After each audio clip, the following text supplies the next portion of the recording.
আসল ষড়যন্ত্র ফাঁস। লাইভে এসে কেঁদে কেঁদে ক্ষমা চেয়ে একই বললেন লাল কার্ড দেওয়া সেই ভাইরাল রেফারি।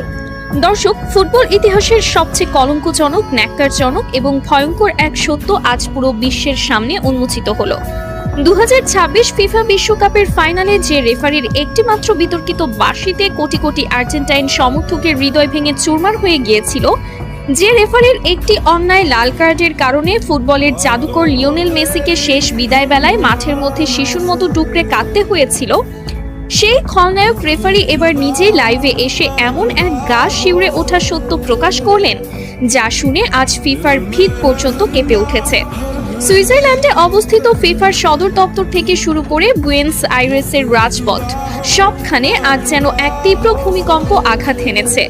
ম্যাচ শেষে চারিদিকে যখন তাকে নিয়ে সমালোচনার বিশাল ঝড় বইছে, যখন বিশ্বজুড়ে তাকে ফুটবল হত্যার দায়ে অভিযুক্ত করা হচ্ছে, ঠিক তখনই চরম অপরাধবোধ এবং মানসিক যন্ত্রণায় ভুগে সামাজিক যোগাযোগ মাধ্যমে লাইভে আসেন এই বিতর্কিত রেফারি।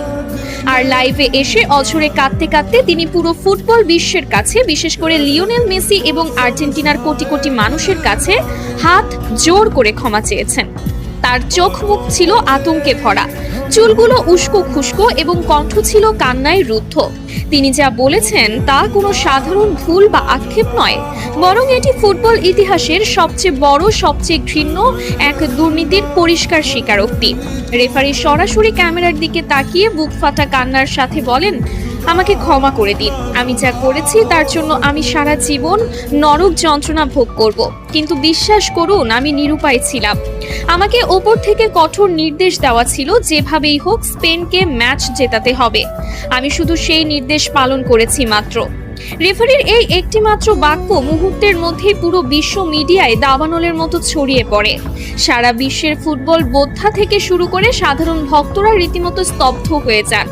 তিনি আরো ভয়ঙ্কর সব গোপন তথ্য ফাঁস করে বলেন, ম্যাচের আগের রাতেই আমার হোটেল রুমে থাকা ল্যান্ডলাইনে একটি গোপন কল আসে।